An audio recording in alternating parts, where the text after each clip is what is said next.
यीशु मसीह के बाबरकत और जलाली नाम में तमाम व्यूवर्स को मेरी तरफ से इस्लाम में एवेंजलिस्ट समिया आपकी खिदमत में हाजिर हुई है हवा खुदा चैनल में। और उम्मीद करती हूँ आप सब खुश हैं और हमेशा आप खुश रहें और शादाब रहें और खुदावन का जो हाथ है वो हमेशा आप सब पर बड़ा रहे। और जितने भी हमारे चैनल यो हवा खुदा को वॉच करते हैं, खुदावन आप सबको बड़ी बरकत दें। और इसी तरह आप सबको जहाँ जहाँ खुदा का नाम लिया जा रहा है और जो खुदा के नाम में बेदार हैं और सर गर्म होकर उसकी खिदमत में डटे हुए, खुदावंद आप सबको बड़ी बरकत दे और हमेशा अपना हाथ हम आप पर बढ़ाए रखें। सो मेरे अज़ीज़ों, मैं आज आपको एक इंफॉर्मेशन की बातें बताना चाह रही थी।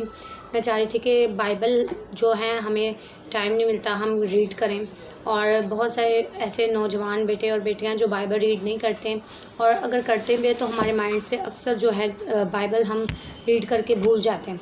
हमें समझ नहीं आती कि कौन सी चीज़ें इसमें ऐड हैं और कौन सी चीज़ें नहीं हैं। सो मैं आज आपकी इन्फॉर्मेशन के लिए मैंने सोचा कि छोटी सी वीडियो बनाऊं और जिसमें मैं आप सबसे ये शेयर करूं कि कौन से ऐसे मौजज़ात हैं जो खुदा यीशु मसीह ने जो है सब्बत के दिन किए, और सब्बत के दिन होने वाले मौजज़े के बारे में मैं मौजज़ात के बारे में आप सबसे वीडियो में शेयर करूं। और आप हवाला जात के साथ जो है वो अपनी इन्फॉर्मेशन में इजाफ़ा करें, और अगर कोई आपसे पूछ ले तो आप उसको हवाले के साथ बताने वाले बने कि सब्बत के दिन कौन से मौजज़ात हुए और बाइबल मुक़द्दस में वो मौजज़ात कहाँ कहाँ मौजूद हैं। सो मेरे अज़ीज़ों, आइए हम कलाम मुक़द्दस में से देखते हैं कि सब्बत के दिन होने वाले मौजज़ात में से कौन से मौजज़ात हैं जो सब्बत के दिन हुए, और उनमें से फ़र्स्ट नंबर पर कौन सा मौजज़ा है जो सब्बत के दिन हुआ। सो मेरे अज़ीज़ों, हम कलाम मुक़द्दस में से देखते हैं कि सब्बत के दिन जो मौजज़ात हुए हैं उनमें से जो फर्स्ट नंबर पे जो मैंने बाइबल मुक़द्दस में से पढ़ते हुए निकाला है वो मौजज़ा है मत्ती की इंजील उसके 12 बाब में और उसकी 10वीं आयत में से हम देखते हैं। और देखो, वहाँ एक आदमी था जिसका हाथ सूखा हुआ था, और उन्होंने उस पर इल्ज़ाम लगाने के इरादा से ये पूछा कि क्या सब्बत के दिन शिफा देना रवा है। उसने उनसे कहा, तुम में से कौन ऐसा है जिसकी एक ही भेड़ हो और वो सब्बत के दिन गड्ढे में गिर जाए तो वो उसे पकड़ कर ना निकाले। बस आदमी की कदर तो भेड़ से बहुत ही ज़्यादा है, इसलिए सब्बत के दिन नेकी करना रवा है। तब उसने उस आदमी से कहा कि अपना हाथ बढ़ा। उसने बढ़ाया और वो दूसरे हाथ की माने दुरुस्त हो गया। खुदावन के पाक कलाम के पढ़े और सुने जाने पर खुदावन की बरकत हो, खुदा का शुक्र हो। सो मेरे अज़ीज़ों, कलाम मुक़द्दस में से हमने देखा कि जो सब्बत के दिन मौजज़ा हुआ उसमें वो मौजज़ा जो सूखे हाथ का है वो मौजज़ा रोनुमा हुआ। अभी हमने जो है हवाला के साथ इस बाइबल में से रीड किया कि सूखा हुआ हाथ था, और कुछ लोग उस पर इल्ज़ाम लगाने के गर्ज से पूछ रहे थे कि क्या सब्बत के दिन जो है वो ये शिफा देना रवा है। तो खुदावन यीशु मसीह ने बड़ी अच्छी तमसील कही कि अगर तुम में से किसी का एक ही भेड़ हो और वो घड़े में गिर जाए तो क्या सब्बत के दिन तुम उसे निकालने के लिए नहीं चाहोगे।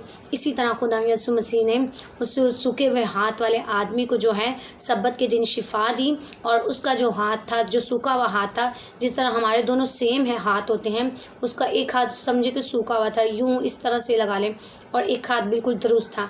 खुदावन यीशु मसीह ने सब्बत के दिन उससे कहा कि अपना हाथ बढ़ा, और उसने अपना हाथ जो है खुदावन यीशु मसीह की तरफ बढ़ाया, और जब उसने अपना हाथ खुदावन यीशु मसीह की तरफ बढ़ाया तो वो दोनों हाथ सेम हो गए। ये हमारे खुदावन यीशु मसीह में कुदरत है, और उसके मौजज़ों की बारिश हर दिन रवा है। सिर्फ हमें उससे मौजज़ा लेने की ज़रूरत है और उसके सामने झुकने की ज़रूरत है। सो मेरे अज़ीज़ों, देखा आपने कि सब्बत के दिन जो मौजज़ा हुआ उसमें पहला मौजज़ा मैंने आपसे ये शेयर किया कि सूखे हुए हाथ को खुदावन यीशु मसीह ने क्या किया, तंदुरुस्त कर दिया, और वो पहले की मानिद जो था शिफा याब हो गया, और उसका पहले की तरह जो हाथ था वो दुरुस्त हो गया। इसी तरह मेरे साथ रहेगा, लास्ट तक वीडियो को ज़रूर देखिएगा ताकि आपकी इन्फॉर्मेशन में इजाफ़ा हो। इसी तरह हम कलाम मुक़द्दस में से आगे बढ़ते हैं, और आगे बढ़कर हम देखते हैं कि दूसरा मौजज़ा कौन सा खुदा यीशु मसीह ने सब्बत के दिन किया। और कलाम मुक़द्दस में से मेरे साथ लूका की इंजील उसका 13 बाब और उसकी 10 आयत में से हम देखेंगे कि दूसरा मौजज़ा कौन सा रोनुमा हुआ, और वो भी सब्बत के दिन हुआ। मैं आपको हवाले के साथ इसलिए बता रही हूँ कि अगर आप किसी से पूछें या कोई आपसे पूछ ले कि सब्बत के दिन कौन कौन से मौजज़ात हुए, तो आपको आपके जहन में ये हवाला जात जो है वो पूरी तरह से प्रॉपर तौर पर आपके माइंड में हो और आप फ़ौरन से किसी को बताने वाले बने कि हमने ये बात सीखी और हमें ये बात पता है कि मौजज़े कौन कौन से सब्बत के दिन हुए और उनके हवाले कौन कौन से हैं। सो मेरे अजीज़ो, लूका की इंजील उसका 13 बाब और उसकी 10वीं आयत से हम देखते हैं दूसरा मौजज़ा जो सब्बत के दिन हुआ। फिर वो सब्बत के दिन किसी इबादत खाना में तालीम देता था। देखो एक औरत थी जिसको 18 बरस से किसी बदरू के बायस कमज़ोरी थी। वो कुबड़ी हो गई थी और किसी तरह सीधी ना हो सकती थी। यीशु ने उसे देखकर पास बुलाया और उससे कहा, ऐ औरत, तू अपनी कमज़ोरी से छूट गई। और उसने उस पर हाथ रखे उसी दम वो सीधी हो गई और खुदावन की तमजीद करने लगी।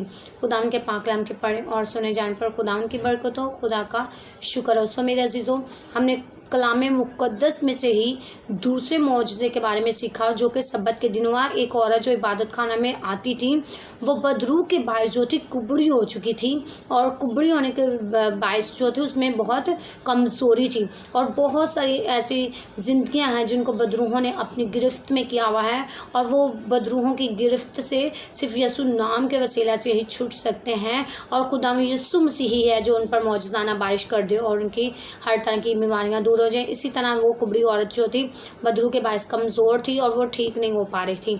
तो मेरे खुदा यीशु मसीह ने उसे देखकर पास बुलाया और उससे कहा कि तू अपनी बीमारी से छूट चुकी है। और उस यीशु मसीह में इतनी कुदरत थी, सिर्फ यीशु ने कहा ही और वो जो है कुबड़ी औरत वो फ़ौरन से इस तरह हैकल में आई थी, आहिस्ता आहिस्ता आहिस्ता आहिस्ता आहिस्ता आहिस्ता इस तरह से उठी और इस तरह से प्रॉपर तौर पर सीधी खड़ी हो गई। ये हमारे खुदा यीशु मसीह ने दूसरा मौजज़ा किया और किया भी किस दिन? सब्बत के दिन। और इसी तरह हम अपनी इन्फॉर्मेशन में इजाफ़ा करते हुए तीसरे मौजज़े की तरफ बढ़ेंगे और मेरे साथ रहिएगा और ज़रूर बताइएगा कि आपको आज की ये इंटरेस्टिंग और इन्फॉर्मेशन वाली जो वीडियो है कैसी लगी। इसी तरह हम अगले मौजज़े की तरफ बढ़ेंगे जो सब्बत के दिन हुआ। और आइए मेरे साथ निकालिएगा लूका की इंजील 14 बाब और उसकी पहले से 6 आयत तक हम खुदावंद के पाक कलाम को पढ़ेंगे। फिर ऐसा हुआ कि वो सब्बत के दिन फरीसियों के सरदारों में से किसी के घर खाना खाने को गया और उसकी ताक में रहे और देखो एक शख्स ने उसे सामने देखा, उसके सामने था जिसे जलंधर था। यीशु ने शरअ के आलिमों और फरीसियों से कहा कि सब्बत के दिन शिफा बख्शना रवा है या नहीं। वो चुप रह गए। उसने उसे हाथ लगाकर शिफा बख्शी और रुखसत किया और उनसे कहा कि तुम में से ऐसा कौन है जिसका गधा या बैल कुएं में गिर पड़े और वो सब्बत के दिन उसको फ़ौरन ना निकाले। खुदावन के पाक कलाम के पढ़े और सुने जाने पर खुदावन की बरकत हो, खुदा का शुक्र हो। सो मेरे अजीज़ों, आपने सुना कि तीसरा मौजज़ा जो सब्बत के दिन रोनुमा हुआ वो एक जलंधर था। जलंधर जो है एक तरह की बीमारी और वो बीमार आदमी को जो थी इस बीमारी से शिफा मिली और वो भी सब्बत के दिन मिली। और मेरे खुदावन यीशु मसीह जो है वो इसी तरह अपने लोगों को हर रोज़ शिफा बख्शता है। और ये ख़ास मौजज़े हैं जो सब्बत के दिन हुए, मैं इसीलिए आपको इनके बारे में बता रही हूँ।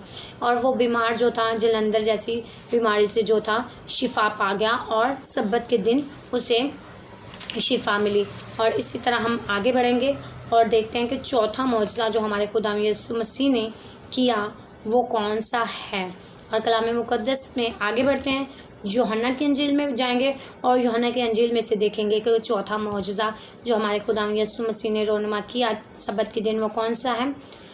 सो मेरे साथ यूहन्ना की इंजील उसका 5 बाब और उसकी पहली आयत से हम तकरीबन 9 से 10 आयत तक पढ़ेंगे, 9 आयत तक पढ़ेंगे।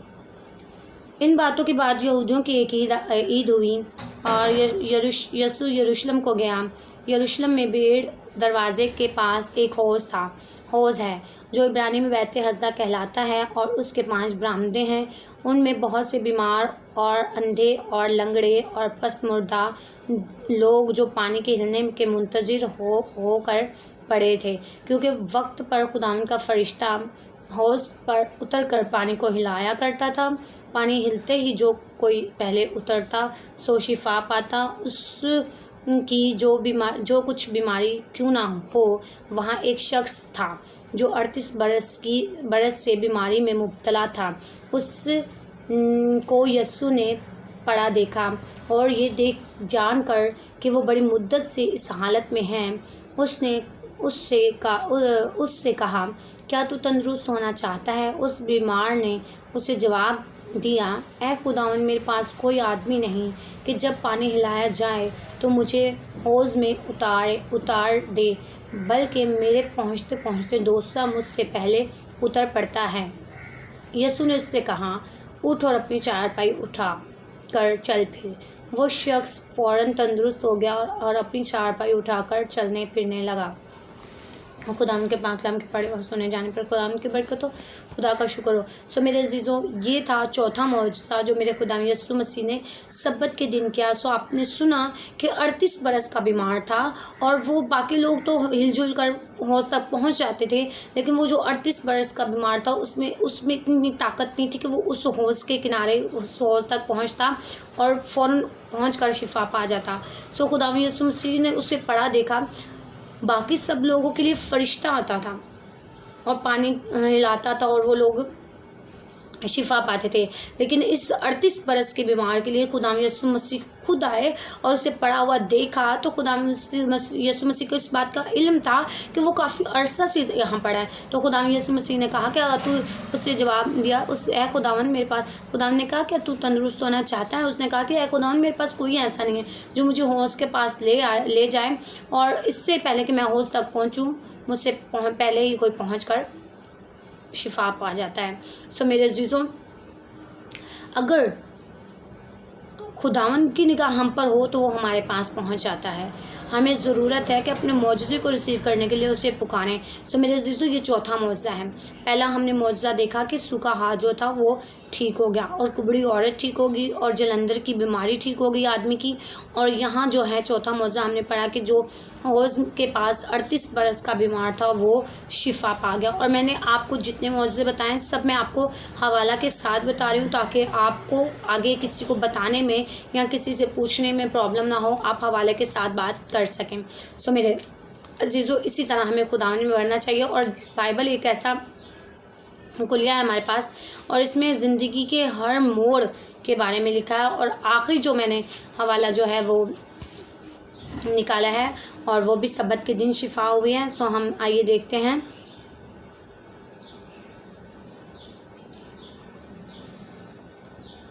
फिर उसने मेरे साथ यूहन्ना की इंजील 9 बाब और उसकी पहली आयत से हम देखेंगे। पहली आयत से लेकर हम 7वीं आयत तक देखेंगे। फिर उसने जाते वक्त एक शख्स को देखा जो जन्म का अंधा था और उसके शागिर्द ने उससे पूछा कि ए रबी, किसने गुनाह किया था जो ये अंधा पैदा हुआ, उस शख्स ने या उसके माँ बाप ने? यीशु ने जवाब दिया कि ना उसने गुनाह किया था ना उसके माँ बाप ने, बल्कि ये इसलिए हुआ कि खुदावंद के काम उसमें ज़ाहिर हों। जिसने मुझे भेजा, हमें उसके काम दिन ही दिन को करना ज़रूर है। वो रात आने वाली है जिसमें कोई शख्स काम नहीं कर सकता जब तक कि मैं दुनिया में हूँ, दुनिया का हूँ। ये कहकर उसने ज़मीन पर थूका और थूक से मट्टी सानी और वो मट्टी अंधे की आंखों पर लगा कर उससे कहा, जा शलूक, जिसका तर्जमा भेजा हुआ है कि हौज़ में धो ले। बस उसने जाकर धोया और वो और बीना होकर वापस आया। खुदावंद के पाक कलाम के पढ़े और सुने जाने पर खुदावंद की बरकत हो, खुदा का शुक्र हो। सो मेरे अज़ीज़ों, ये 5वां मौजज़ा है जो खुदावंद यीशु मसीह की ज़ात ने सब्बत के दिन किया। और इसी तरह बहुत सारे मौजज़ात हमारी ज़िंदगी में हर रोज़ होते हैं। हमें ज़रूरत है कि खुदा की कुर्बत, उसकी रफ़ाकत में उससे लेस हो जाएँ। और ये मौजज़ा था और मैंने आपको हवाले के साथ बताया। और इसी तरह मैं आपकी खिदमत में फिर से नए इन्फॉर्मेशन के साथ मैं यही चाहूँगी कि मैं आपको कुछ इन्फॉर्मेशन वाले जो है वो जो टॉपिक है मैं आपके सामने रखूँ, जिनसे आपके नॉलेज में इजाफ़ा हो। अगर आप बाइबल रीड नहीं भी करते तो आप ऐसे चैनल्स देखकर अपनी इन्फॉर्मेशन में इजाफ़ा कर सकते हैं। सो मेरे अजीज़ों, मैंने आपसे 5 मौज़े शेयर किए। पहला सूखे हाथ का, दूसरा कुबड़ी औरत का, तीसरा जलंधर की बीमारी का, और चौथा जो था वो 38 बरस की बीमार का था, और जो 5वां मौज़ा मैंने आपसे शेयर किया वो जन्म के अंधे का था। और ये 5 मौज़ात जो हैं ये सब्बत के दिनों में हैं। सो मेरे अजीज़ों, खुदावंद आज की इस इन्फॉर्मेशन के वसीला से आप सबको बड़ी बरकत दें और हमेशा जो है खुदावंद की राहों में गामसन रहें, बेदार रहें, तैयार रहें, ताकि खुदावंद का हाथ हमेशा हम पर बढ़ा रहे। सो फिर आपसे मिलूँगी नई इन्फॉर्मेशन के साथ और नए टॉपिक के साथ। सो खुदावंद आप सबको बड़ी बरकत दे। God bless you all.